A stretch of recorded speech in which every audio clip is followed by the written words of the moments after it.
안녕하세요, 재경입니다.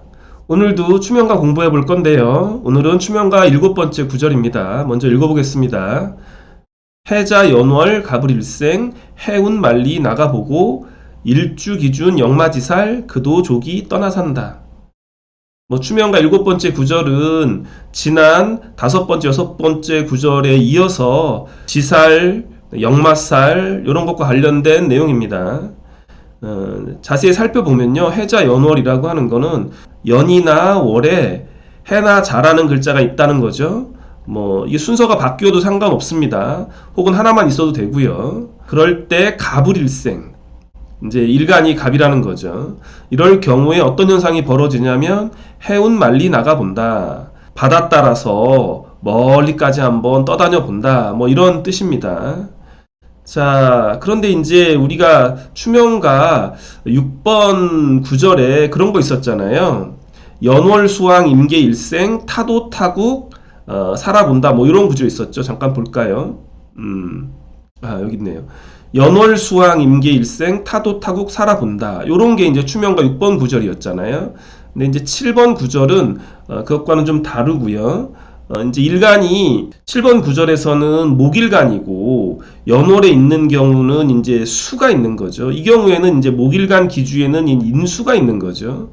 그래서 지난번 6번 구절에서는 수일간에 수왕할 때, 연월에 이럴 때를 말했는데, 그때는 이제 일간 자체가 수이고 수가 왕할 때를 의미하는 거고, 지금은 일간이 목이고 수가 연월에 수가 있을 때를 말하는 거죠. 이건 이제 연월의 수는 이제 인수니까 공부 때문에 나간다, 이렇게 생각해 볼 수도 있어요. 상상력을 좀 발휘해 본다면. 일간이 수인데 수가 왕했을 경우에 스스로 나가보는 거죠. 공부 때문이 아니라 자신의 사업이나 취미 이런 것 때문에 나가볼 수도 있죠. 이렇게 이해하시면 될 것 같습니다. 자, 다음 나가볼까요? 일주 기준 영마지살 그도 조기 떠나산다. 그러니까 일주 기준으로 영마와 지살의 경우에도 조기, 조상님의 터전을 떠나산다, 이런 내용이에요. 자, 일주 기준이라는 건 제가 앞서도 계속 설명을 드렸는데요. 일주기준이라고 하는 거는 예를 들면 갑자일주다. 갑자일주일 때 갑을 기준으로 살을 12신살을 읽어서 그 신살이 역마살이나 지살에 해당되는 게 있다면 조상 땅을 떠나 산다, 이런 뜻입니다. 다만 이제 여기서 말한 게 일주라고 말했잖아요. 일간만 말한 건 아니죠. 그래서 이제 일지를 기준으로 12신살을 돌릴 수도 있어요. 하지만 일반적으로 많이 하는 건 아니고요. 저도 그렇게는 잘 보진 않습니다. 아무튼 요런 내용입니다. 자, 그래서 이제 조금 그 내용을 자세히 살펴보면 일주가 일간 기준으로 봤을 때는 일간이 갑이나 개일 때 해는 지살이잖아요. 그 다음에 산은 역마살이죠. 이럴 때 조상 땅을 떠나서 한번 살아본다, 이런 뜻입니다.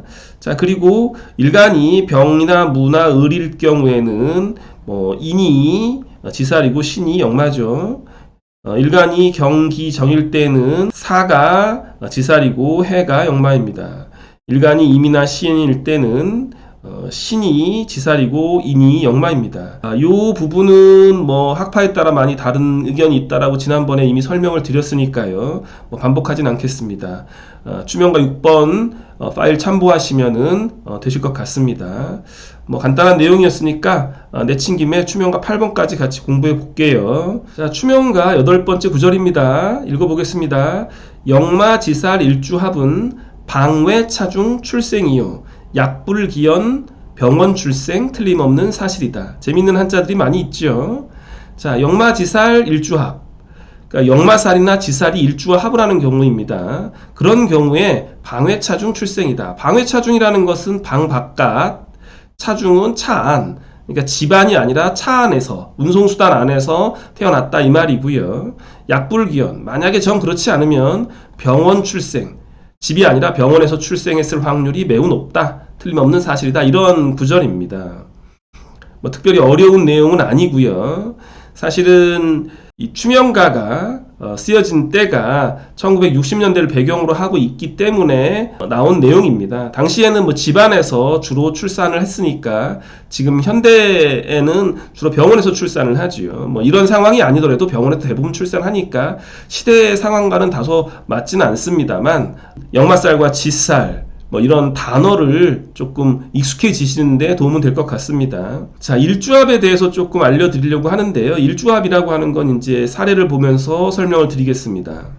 일주가 갑인일주일 경우에요. 이제 인이라는 글자와 이렇게 합을 한다. 이런 뜻이죠. 이 해가 요 기해시에 태어났어도 합을 하는 거죠. 이게 이제 기해가 되어서 뭐 일간과 일지가 다 합을 해도 합하는 거지만 뭐 일지만 합을 해도 합한다고 볼 수 있겠습니다.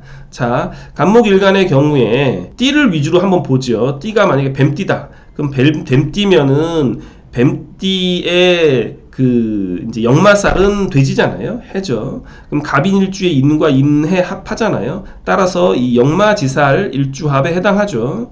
요런 경우에 방회차중 출생이거나 혹은 뭐 병원 출생이다 이런 겁니다. 일주합은 사실은 이 책 공부하다 보면 자주 나오는 그런 구절이기 때문에 제가 잠시 안내 드렸습니다. 뭐 추명가 8번은 현대적인 상황과는 다소 어울리진 않지만 뭐 공부 삼아 좀 기억해 두시면 좋습니다. 그래서 오늘은 추명가 7번째, 8번째 구절 읽어봤습니다. 오늘은 여기까지 하고요. 다음에 또 찾아뵙겠습니다. 감사합니다.